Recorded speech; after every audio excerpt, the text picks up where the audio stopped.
Un saludo, estimados hermanos.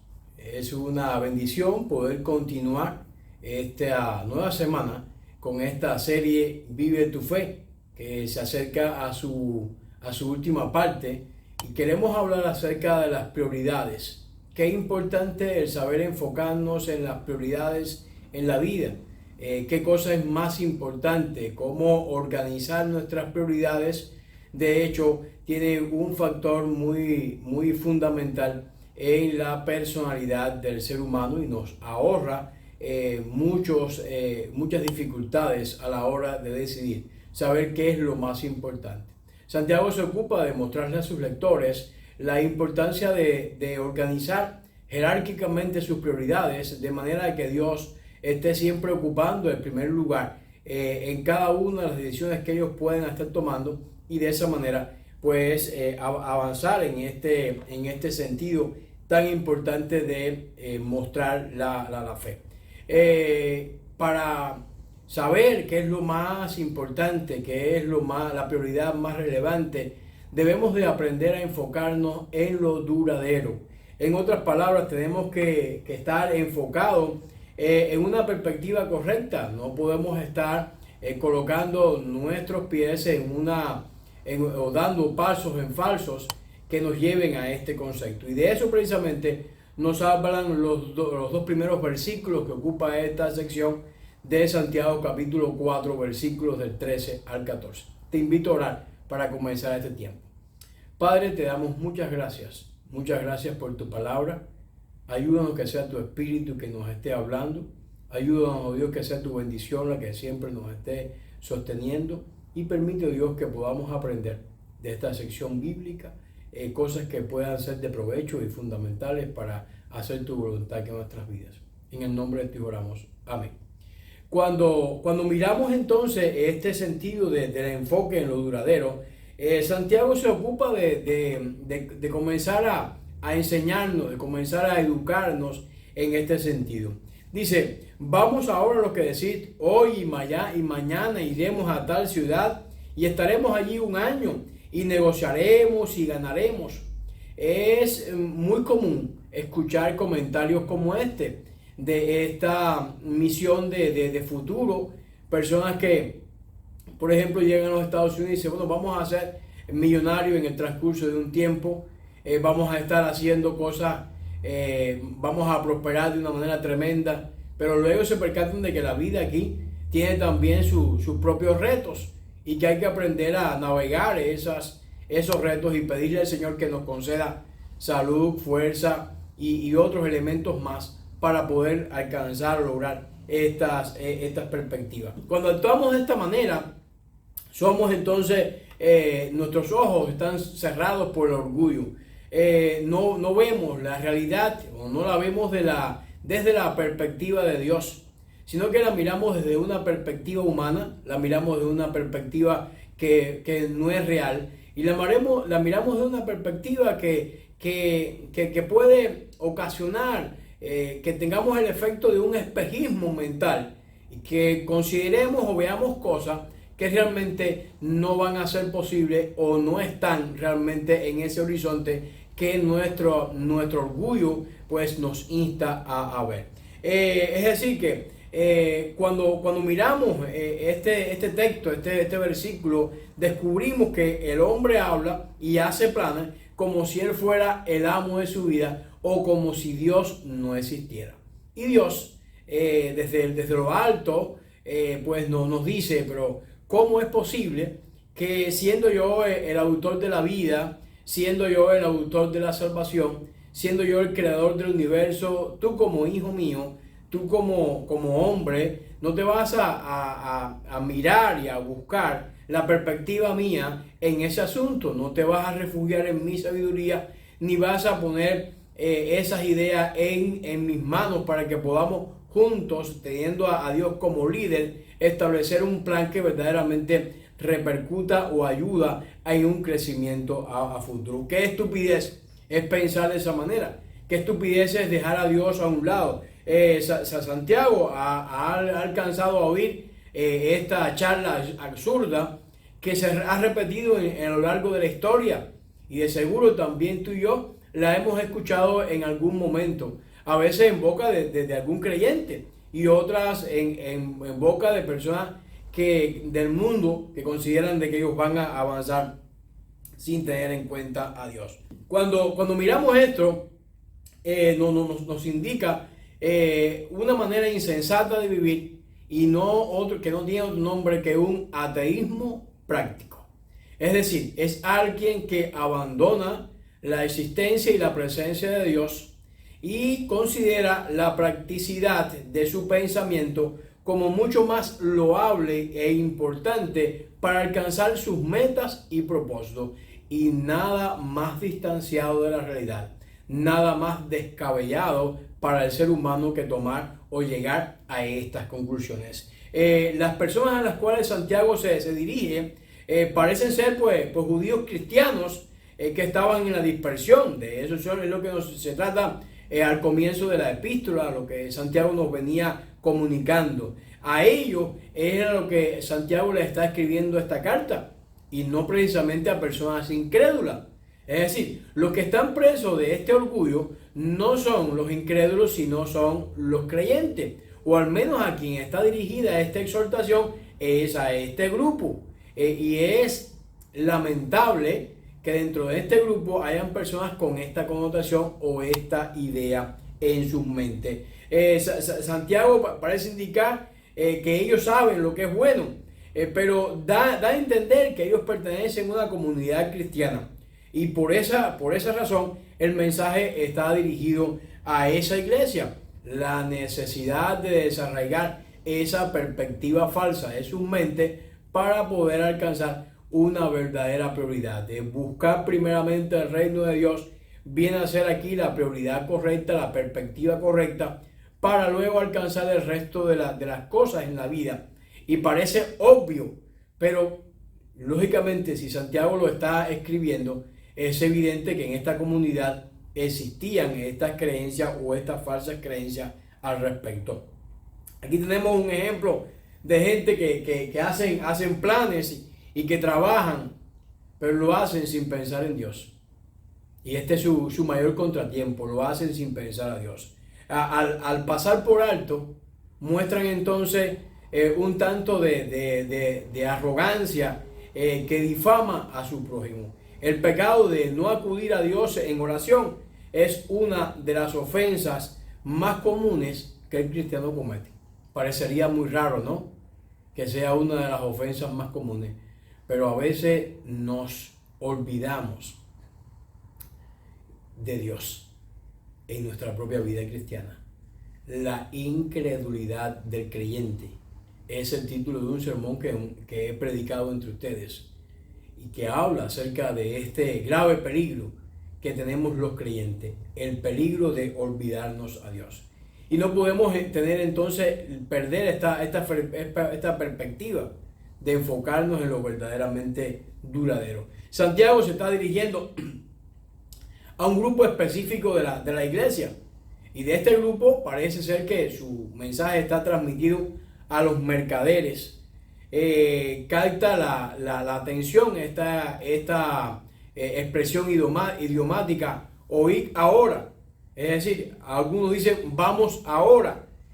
Cita sus propias palabras. En realidad no podemos criticar el comercio que algunas personas están haciendo, de ir a un lado y a otro haciendo negocios.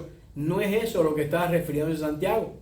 Se está refiriendo a esta habilidad de hacer prosperar sus riquezas y su dinero. Esto es parte de su vida.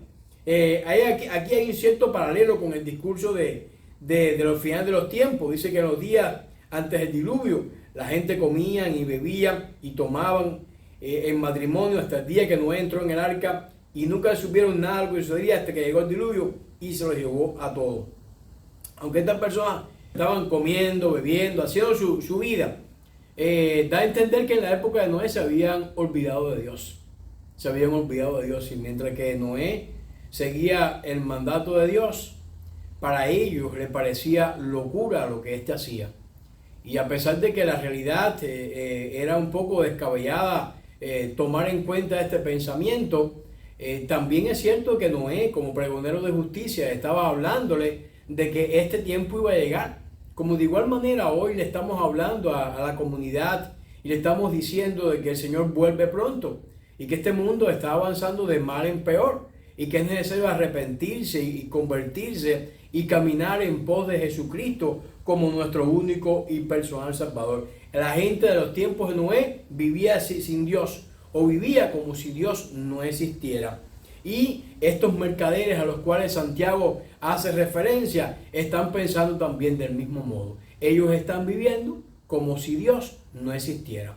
Ellos están viviendo, están haciendo su vida, pero la están haciendo de espaldas a Dios. Es posible que estas personas, a lo que se refiere a Santiago, estaban en la congregación, estaban cuando podían algún domingo, pero su prioridad, su principal enfoque no estaba en llamar a Dios como el Señor de sus vidas, sino estaba en un avance y una prosperidad en sus negocios, desafiando la presencia de Dios en ese contexto. Es decir, cuando miramos al respecto, Santiago evidentemente no tiene ningún problema con la ocupación de los mercaderes, no tiene ningún problema con que hagamos negocio.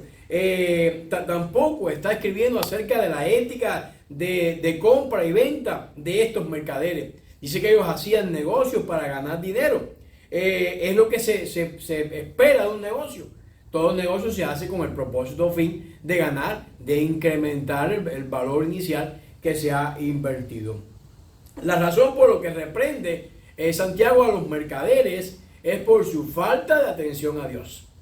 Eso sí es reprensible, y sobre esto arremete Santiago, mostrando la importancia que tiene en estos días de tanto enfoque material, que no obviemos la presencia de Dios como una organización jerárquica en nuestros pensamientos, que Dios ocupe el primer lugar en cada cosa que hacemos, en cada negocio o acción de nuestra vida.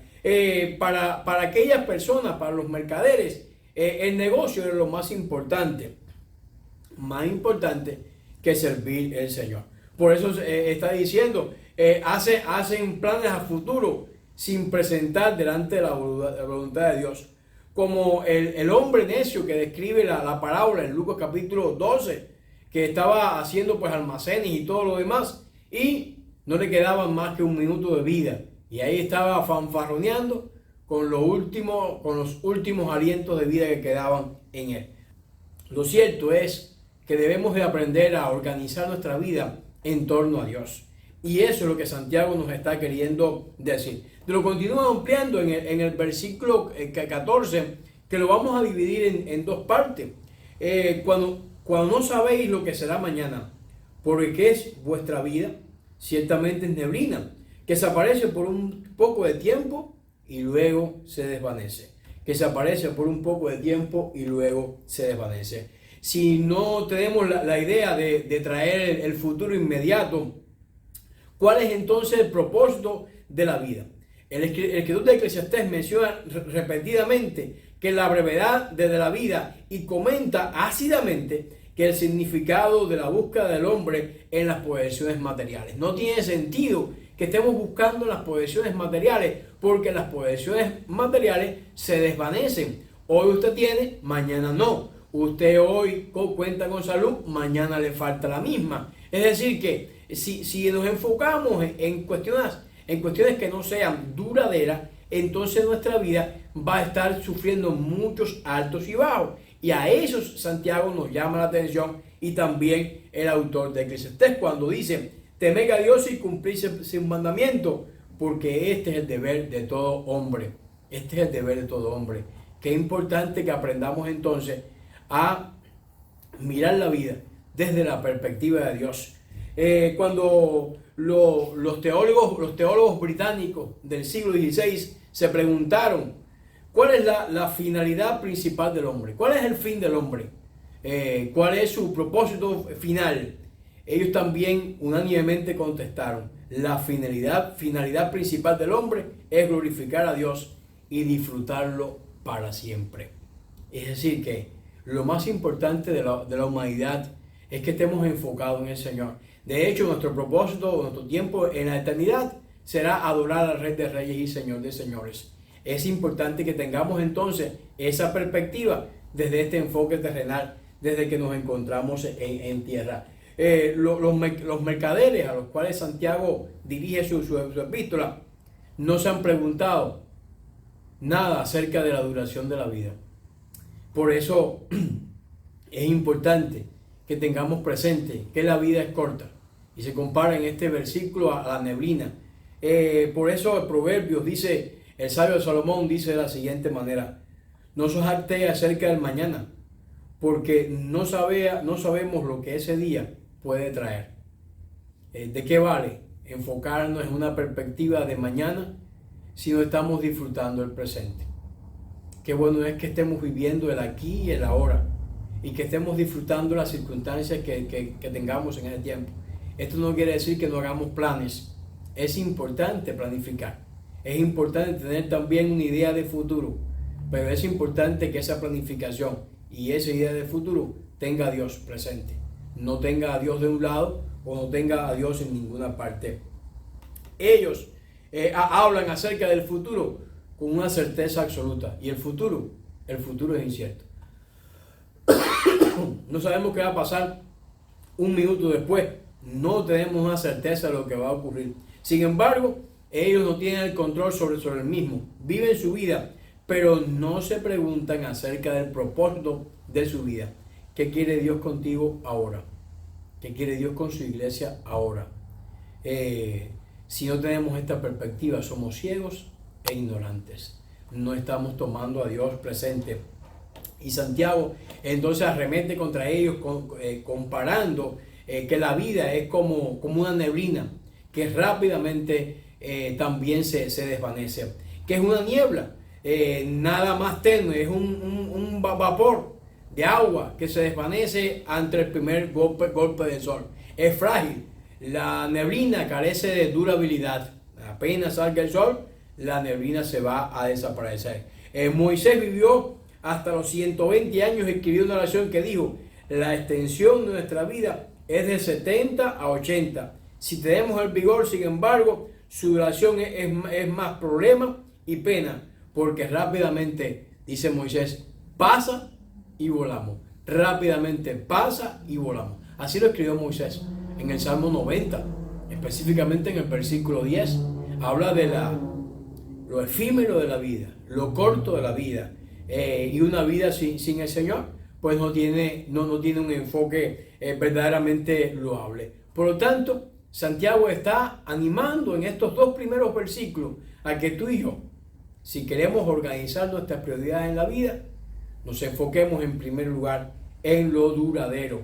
Lo segundo, nos enfoquemos en lo celestial, que es lo duradero, es lo que realmente puede ayudarnos en la vida. Y dice así el versículo 15: más bien debieras decir, si el Señor quiere, viviremos y haremos esto o aquello.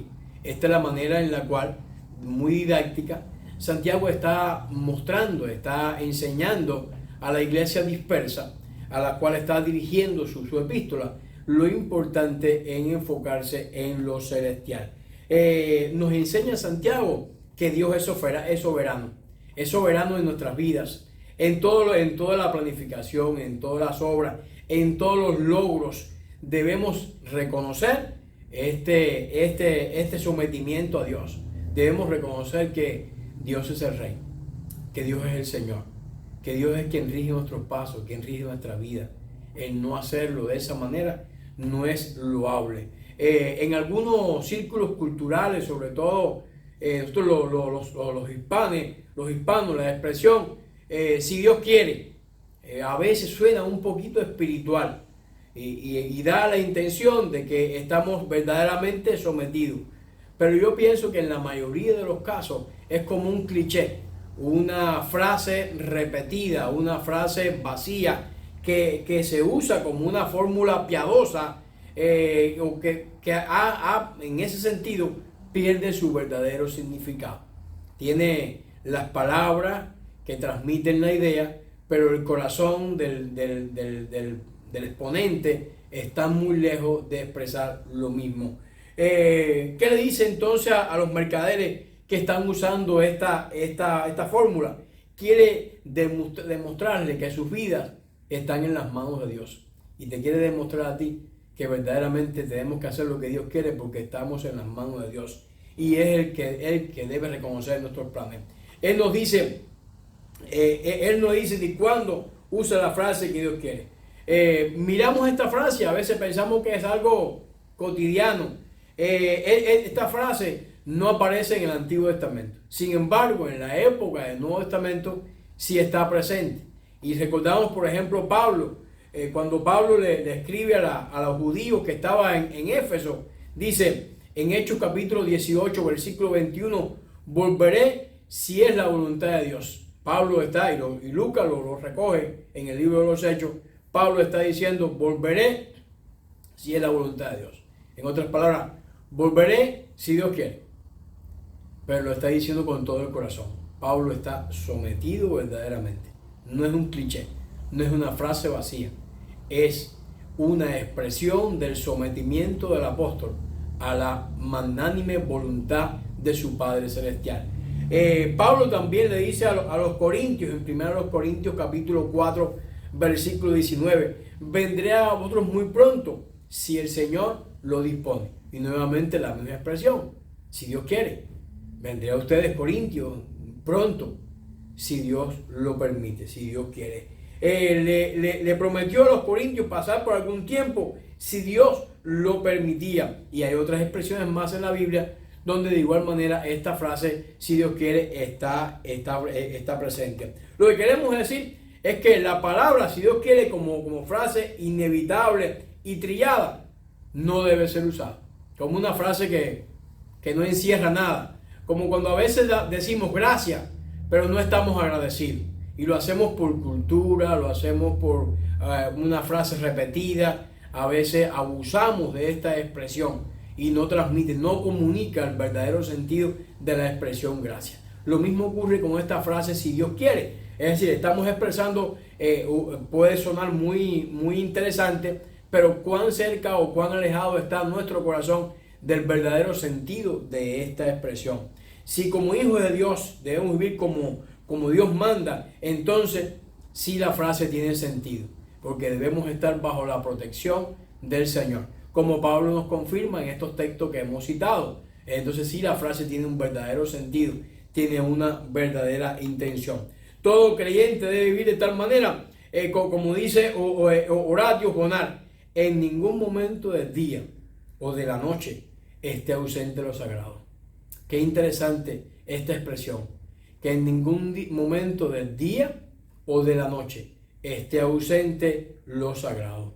Este es el verdadero sentido de una vida gozosa. Este es el verdadero sentido cuando tú y yo caminamos con el Señor. Este es el verdadero sentido cuando estamos bien cerca de nuestro Padre Celestial. Y esto es lo que nos está declarando la palabra de Dios con toda notoriedad en estos versículos finales del capítulo 4. Pablo nos está reforzando la idea de lo importante de los creyentes, de estar enfocados en lo celestial, en cada una de las cosas que hacemos. Los cristianos debemos aceptar el señorío de Cristo en cada esfera de la vida. Y ese es el mandato que Santiago nos está diciendo. Escoger vivir en obediencia a la voluntad de Dios, tal como lo revela la palabra. Eso es lo que debemos hacer, escoger lo celestial. Debemos que aprender a discernir lo bueno en este mundo donde se enmascara, este mundo de tantos camuflajes. ¿Cómo escoger lo bueno? Bueno, es importante hacerlo. Usted puede ver un francotirador que tiene la habilidad de camuflarse en el terreno y a veces se confunden con una roca, a veces se confunden con una vegetación, pero qué importante saber que ahí está, y ahí está el peligro.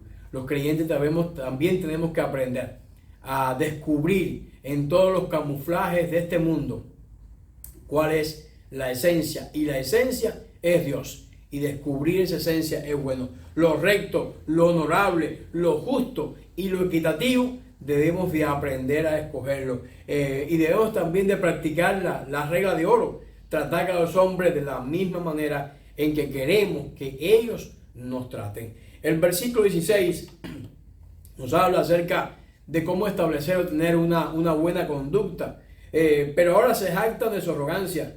Toda jactancia semejante es mala. Santiago está hablando acerca del sentido de la conducta. Algunos comerciantes habían hecho su viaje, se habían arriesgado, pero ese riesgo había tenido dividendo, tenían buena fortuna, habían alcanzado buen éxito. Y como muchas veces sucede, el éxito llama al éxito, y junto con la prosperidad viene el orgullo. Junto con la prosperidad viene el orgullo, y también viene acompañado muchas veces de la autosuficiencia. Entonces creemos que podemos más, que tenemos más y que somos más importantes que los demás. Cuando la Biblia nos llama a no tener más alto concepto de sí que el que debes tener. Estos mercaderes habían confiado en su propia perspicacia y ahora se jactan de sus logros. Como se puede parafrasear de un escritor, ¿cómo están las cosas? Sentí cierto orgullo de vosotros mismos al planificar vuestro futuro con tal confianza. Y Santiago dice, este tipo de orgullo es malo. Santiago dice firmemente, este tipo de orgullo, esta jactancia es mala. La jactancia humana es vana, porque le da la gloria al hombre y no glorifica a Dios. Esa es la razón clave por la cual la jactancia es mala. Ese tipo de alarde incluye jactarse de sus propios logros y creer que son méritos propios y no atribuirle o darle la gloria al Señor. Esto no solo es justificado, sino que también es totalmente inaceptable delante de Dios. Y por esa razón es malo. Basándose en la experiencia personal del apóstol Pablo, el que tenía un aguijón de la carne, Pablo está en condiciones de enseñarnos y podemos jactarnos en las debilidades. En dicha debilidad el poder de Dios se hace evidente. Por eso el Señor le dice, por cuanto eres débil, eres fuerte. Y le está diciendo que esa humildad es la que verdaderamente lo hace grande. En la medida que su vida, en la vida de Pablo, pues dependía de Dios, entonces él estaba siendo cada vez más responsable a él. Bástate mi gracia, dice el apóstol. Dice el Señor, bástate mi gracia, le responde el apóstol. Y es lo mismo para estos tiempos. Nos debe bastar la gracia del Señor. Por eso nuestro enfoque debe estar en lo celestial y no en lo terrenal. Viviendo con modestia. El versículo 17 nos dice, aquel pues que sabe hacer lo bueno y no lo hace, le es pecado. Tenemos que vivir de una manera modesta delante del Señor. La proverbial fórmula es una seria advertencia contra uno de los pecados más destructivos que tiene el hombre. El pecado de negligencia. El actuar negligentemente. No solo se menciona el pecado de comisión, sino también el pecado de omisión. Este pecado en particular asoma de una manera horrible cuando el hombre rehúsa a Dios y formula planes, es exitoso y se jacta de sus logros, pero deja a Dios totalmente fuera. Y Santiago está poniendo en su lugar, enseñando, edificando a esa iglesia para que no caiga en este pecado. El hombre repite el pecado de omisión cuando no hace el bien que sabe hacer. No hace el bien que sabe hacer. Y ese es el enfoque del texto que estamos mirando. Jesús pone este pecado en la mira cuando describe a los sacerdotes y a los levitas en la parábola del buen samaritano. Ellos sabían que debían ayudar a aquel hombre que estaba herido y maltrecho. Sabían que debían hacerlo. Pero ¿qué decidieron hacer? Uno se fue a un lado, uno decidió no verlo. Es decir que cuando el Señor dice en su palabra, como también aquel rico que no se interesó por Lázaro, y cuando también durante la vida no alimentamos al pobre, al hambriento, al extraño, como dice el Señor, entonces no me lo han hecho a mí. De esa manera también Santiago se dirige a las personas que sabe que el bien que debe hacer. Se dirige a esas personas. Recordemos que está hablándole a la iglesia. Está hablándole a la iglesia dispersa. No está hablándole a los inconversos. No le está hablando a gente que peca por ignorancia. Le está hablando a gente entendida, que sabe hacer el bien, pero que no quiero hacerlo. A los filósofos atenienses que lo escucharon en el Areópago, Pablo les dijo, en el pasado Dios pasó por alto tal ignorancia, pero ahora ordena a la gente en todas partes que se arrepientan. Ya no hay espacio para la indolencia. Es necesario, ordena a Dios que se arrepientan. El pecado de transgresión que habla Juan es un pecado de comisión o de omisión. Es mismo una afrenta, en especial si el pecador conoce los mandamientos de Dios. En especial si sabe lo que realmente es bueno y lo que realmente es provechoso. Nunca debe tomarse el pecado a la ligera. Nunca. El pecado es tomarlo a la ligera. Y esto es especialmente cierto en el pecado de omisión, en el cual con frecuencia le da al inocente una apariencia de descuido. Se le olvidó, pero no es así. Consideremos el discurso de Samuel a los israelitas congregados. Le dice: en cuanto a mí, dice Samuel, lejos esté de mí que yo peque contra el Señor, dejando de orar por vosotros. No habían sido los israelitas la mejor opción. No habían sido muy seguidores de las palabras que Dios le había dado a Samuel. Pero Samuel está diciendo: lejos esté de mí, que deje yo de orar por ustedes. ¿Por qué? Porque él sí era consciente de la presencia de Dios, él sí era consciente de su función, él sí era consciente de lo que debía hacer. Por lo tanto, está diciendo: yo no puedo caer en el mismo error que ellos están cayendo. Es decir, que Samuel está evitando lo que se conoce como el pecado de negligencia, que es muy importante que también lo estemos esquivando nosotros. La negligencia equivale a no tener en cuenta a Dios y a no tener en cuenta al prójimo. Es un pecado entonces, por lo tanto, contra la ley de Dios. Es un pecado contra la ley de Dios. En tercer lugar, debemos estar enfocados en esta demostración de fe, en nuestras prioridades, enfocados en la venida del Señor.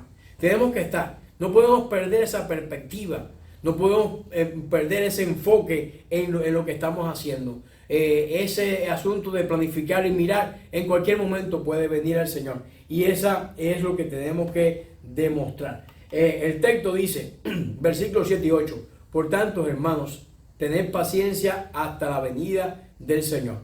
Mirad como el labrador espera el precioso fruto de la tierra, aguardando con paciencia hasta que recibe la lluvia temprana y la tardía. También tenemos vosotros paciencia y afirmad vuestros corazones, porque la venida del Señor se acerca. Hay muchos comentarios en diferentes épocas acerca de que el Señor dice que viene, pero que no ha llegado. Y algunos se atreven a decir que no va a venir, que es un gran engaño, que es una gran mentira. Es importante que como creyentes no perdamos la perspectiva de que el Señor vuelve y vuelve pronto por su iglesia, vuelve pronto por su gente. La paciencia ocupa un lugar importante. Lo ocupó en aquellas vírgenes que persistieron, y también fue lamentable en aquellas vírgenes que no esperaron pacientemente a la llegada del novio. Por lo tanto, este es un mandato consciente de sus adversidades. Santiago le está diciendo a sus lectores la importancia de la paciencia. La palabra está vinculada con el mando de ser paciente. Los versículos precedentes describen también las condiciones en que viven los pobres. En cierto sentido, Santiago retoma el tema que ya había expresado en el capítulo 1, versículo 2. Considerad con sumo gozo, hermanos míos, cuando afrentéis pruebas de todo tipo. Ahora está reafirmando que es importante que ustedes estén pacientes. La venida del Señor se acerca. No permita que, como dice la Biblia, que el amor de muchos se enfriará, pero que el tuyo no sea parte de esos que estén fríos. Que tú te mantengas cerca del calor de la gracia del Señor, para que puedas estar calentando a otros y sirviendo de bendición en el mundo y con el propósito que Dios te ha puesto para que tú cumplas. Cuando miramos entonces el texto, la paciencia es una virtud que pocos poseen, aunque muchos la buscan. Vivimos en una sociedad que enarbora la palabra instantáneo. Vean ustedes, comida instantánea, jugos, refrescos instantáneos, champú instantáneo, todo es instantáneo. Eso que sea de ese sentido de premura prima en la sociedad que vivimos. Pero ser paciente, tal como Santiago usa la palabra, es esperar a que pase el tiempo. Es esperar que la vida es un proceso.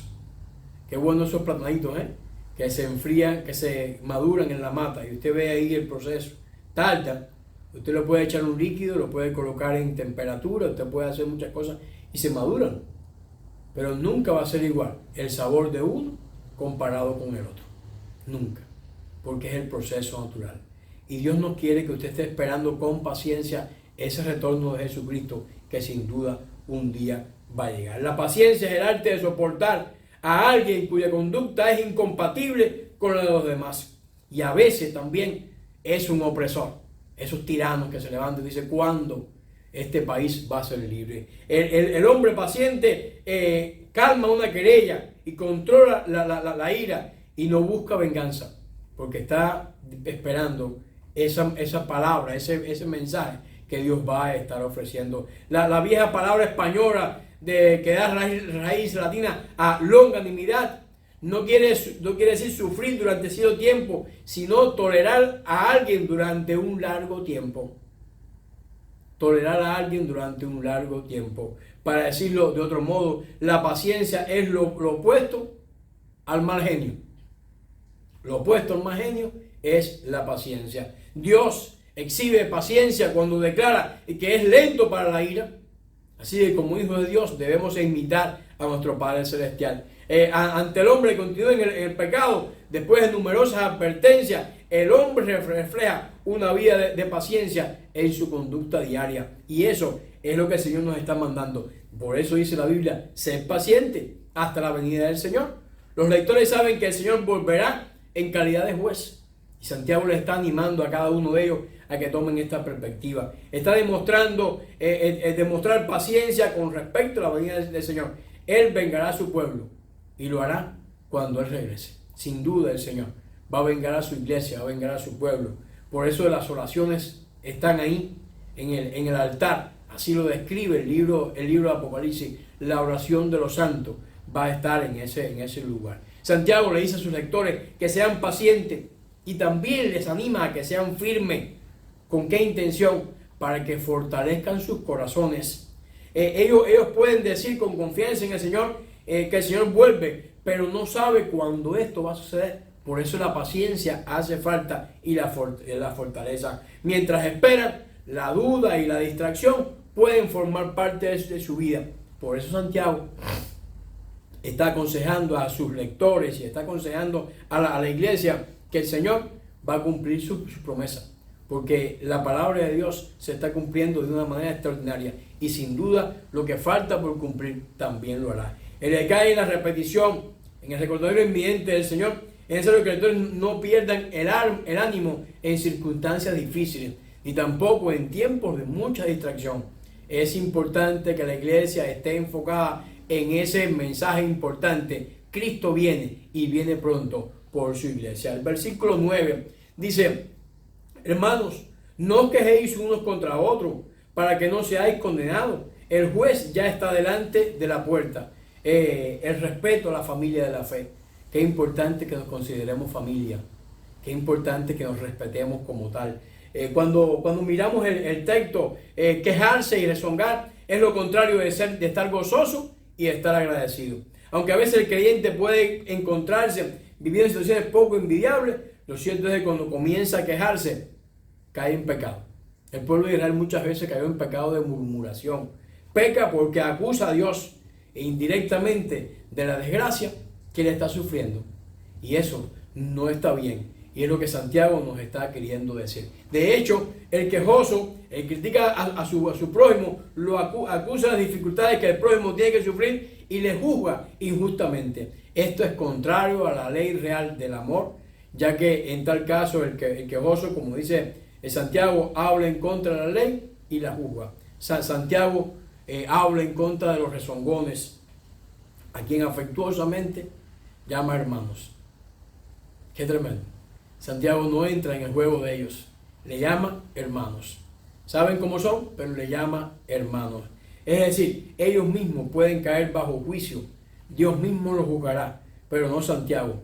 Por eso dice, el juez está a las puertas, no él. Él no se mete en ese asunto. Es un buen principio para nosotros los creyentes también, que tengamos este concepto bien claro. Lo que dice Santiago viene con palabras de advertencia para el quejoso impaciente y con palabras de consuelo para el que mantiene sus ojos fijos en Jesús, el autor y consumador de la fe. La iglesia, mis hermanos, la iglesia en todas las edades debe de decir la oración que aparece en el libro de Apocalipsis. Amén. Ven, Señor Jesús. Ven. Ven.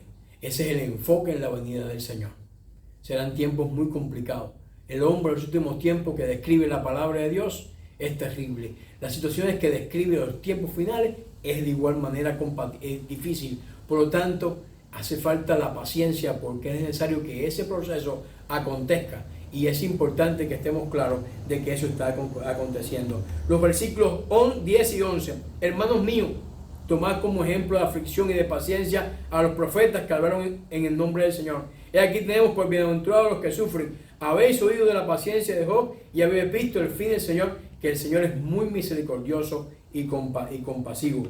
Los instruye, no por medio de un mandamiento negativo, como ya apareció en el versículo 9, ahora por medio de un ejemplo positivo. Los exhorta a seguir el modelo de los profetas que está debidamente registrados en la palabra de Dios. La palabra ejemplo aquí es muy importante.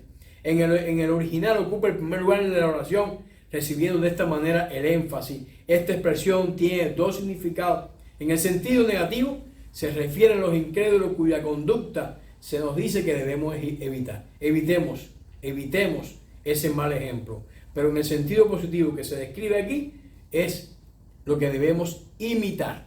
Imiten a los profetas. Imiten a los profetas. ¿Quiénes son ellos? Prominentes personajes del Antiguo Testamento que sirven como ejemplo. Los héroes de la fe que aparecen en Hebreos capítulo 11. Pensemos solamente en la persecución que sufrió Elías por parte del rey Acab, las penurias que sufrió Jeremías en manos de los reyes de Judá y la perseverancia que Daniel demostró cuando fue puesto en el foso de los leones durante el exilio. Todos ellos sufrieron, pero todos ellos hablaron en el nombre del Señor. Todos ellos hablaron en el nombre del Señor. Sí, mis hermanos, Dios se preocupa por su pueblo y Santiago quiere que quede eso debidamente claro. Santiago escribe estas palabras tranquilizadoras. El Señor está lleno de compasión y de misericordia. El Señor no está ausente, el Señor está con su iglesia. Por eso la importancia de no dejarlo a un lado y que nuestra fe se organice jerárquicamente teniendo a Dios como fundamento firme en el cual edificamos todo. El Señor, el compasivo y misericordioso, como dice Éxodo, lento para la ira y abundante en amor y en fidelidad. Es el que está con su iglesia, es el que marcha con su pueblo, es el que camina con su iglesia. El Señor es compasivo y misericordioso, lento para la ira y abundante en misericordia. Repite el Salmo 103. En tantas porciones de la palabra de Dios se repite la misma idea. Y Santiago quiere transmitir ese sentido de confianza para que tengamos nuestra compasión fuerte en el Señor. ¿Qué es entonces compasión? Es un sentimiento. El mejor término aquí es corazón. Es decir, es sinónimo de misericordia. Y es esa misericordia que se extiende hacia el hombre y que se recibe por esto. La misericordia tiene un aspecto exterior y otro interior que va dentro del hombre. Santiago entonces exhorta a sus lectores a que imiten a los profetas y les recuerda la perseverancia de Job y les enseña cuán abundantes son las obras del amor y de la misericordia de Dios. Su mensaje es: Dios nos sostendrá. Dios nos sostendrá. Y ese es el mensaje para ti en este tiempo. Dios nos sostendrá. En vivir nuestra fe, tenga usted siempre como prioridad exaltar y glorificar el nombre de Dios. Tenga presente su nombre y tenga ese enfoque puesto en lo duradero. Si queremos organizar de manera jerárquica nuestras prioridades, Enfoque su pensamiento en lo duradero. Enfóquese en lo celestial. En otras palabras, también pudiera ser en lo espiritual. Enfóquese en ese sentido y tenga claro la venida del Señor. No pierda esa perspectiva. De esa manera, tú y yo vamos a estar mostrando nuestras prioridades mientras vivimos nuestra fe. Oremos. Padre, en esta hora te damos gracias y te suplicamos que tú nos bendigas, nos ayudes en todo. En el nombre de ti oramos. Amén. Que Dios les bendiga.